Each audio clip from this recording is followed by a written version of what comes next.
स्कंद माता क्या अर्थ है? बेटा, मैंने तुम सबको बताया ही है जी।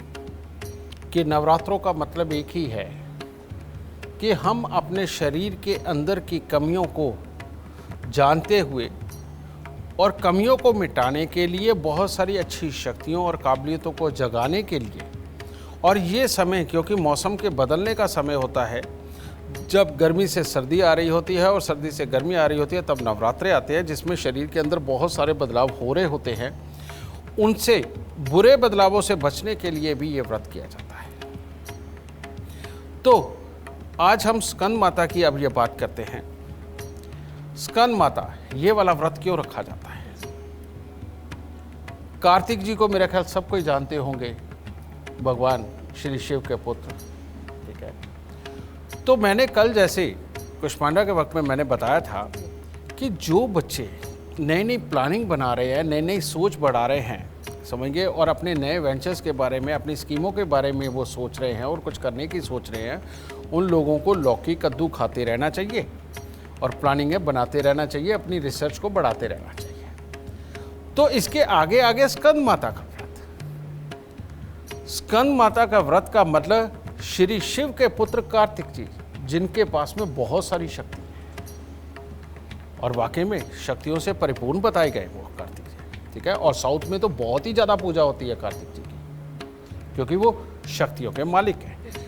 तो जब कोई आदमी अपने प्लान, अपनी रिसर्च, अपनी काबिलियत को दुनिया को दिखा कर के किसी से इन्वेस्टमेंट ले लेता है, अपने पिता से जब तुम इन्वेस्टमेंट लेते हो या बाहर वाले को प्रभावित करके उससे इन्वेस्टमेंट लेते हो और अपना एक नया वेंचर जो शुरू करते हो, और जो इंसान प्लान बनाने में सक्षम है लेकिन एग्जीक्यूशन के मामले में वो कमज़ोर है, और साथ ही जो लोग अपनी काबिलियत दूसरों को दिखा करके फंडिंग नहीं उठा पा रहे, अपनों को नहीं मना पा रहे, अपने माहौल के अंदर वो शख्स नहीं ढूंढ पा रहे जो उनकी मदद करके उनके काम को बड़ा कर दे, उन लोगों को आज का व्रत जरूर रखना चाहिए। क्योंकि आज का ये रखा हुआ व्रत इंसान के अंदर वाकई में कार्तिक जी वाली गुण पैदा करके एग्जीक्यूशन कैसे करना है, अपनी शक्तियों को दिखाना कैसे है, अपनी शक्तियों से कमाना कैसे है,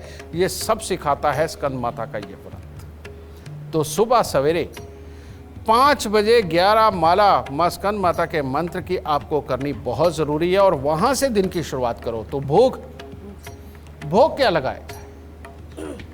अब मोर तो सांप भी खाता है, जो कि कार्तिक जी का वाहन है, ठीक है। अब यहाँ पर एनर्जी बहुत चाहिए, क्योंकि काम करना है, क्योंकि सिर्फ प्लानिंग नहीं बनानी, एग्जीक्यूशन भी करना है, तो उसके लिए एनर्जी भी बहुत चाहिए और भागना दौड़ना भी पड़ेगा। तो इस व्रत से फिर शुरू होता है वो जो आप सेंधा नमक वाले चिप्स खाते हो, वो फूल मखाने, वो गिरी गोला, वो थोड़ा थोड़ा मीठा मिला हुआ, सही मायने में इस व्रत से खाना शुरू करना चाहिए, ना कि पहले व्रत से जो लोग सारे खाने शुरू कर देते हो। यहाँ से, क्योंकि आपको एनर्जी की ज़रूरत है, तो सुबह की शुरुआत दूध से करो, फल फ्रूट से करो, और दोपहर को आप इस तरह के वो जो सील के लड्डू हो गए, फूल मखाने हो गए, और साथ में आप ये गोलागिरी वगैरह मिले हुए जो चीज़ें होते हैं और जिसके अंदर वो मूंगफली भी होती है, ये सारा कुछ होता है, वो वाला नमकीन यहाँ से खाना शुरू करो ना। और यहाँ से खाते हुए शाम को जा कर के फिर वही जो कुट्टू के आटे का भोग लगा करके बेटा वो जो खाना खाना है वो। तो इस व्रत से यहाँ धीरे धीरे करके खाना बढ़ाना शुरू करना है, क्योंकि यहाँ तक भूखे रहे, यहाँ से आगे आपको खाना बढ़ाना शुरू करना है। और ये वाला व्रत रखो, सिर्फ ये वही लोग रखें जो लोग अब एग्जीक्यूशन में उतरना चाहते हैं, या जिनके प्लानिंग तैयार होगी लेकिन एग्जीक्यूट नहीं कर पाए। तो कार्तिक जी की कथा वो भी कर लो, उसका समझेंगे स्कंद माता की वो भी करो आप, ठीक है। और मंत्र का उच्चारण करके पूरा दिन हल्का हल्का सा भोजन आहार लेते हुए इस व्रत को संपूर्ण करो, जो अगले दिन सुबह जाके संपूर्ण होगा। और देखिए कार्तिक जी की कृपा, स्कंद माँ की कृपा आपको किस तरह से आपके कामों के अंदर सफल कर दे।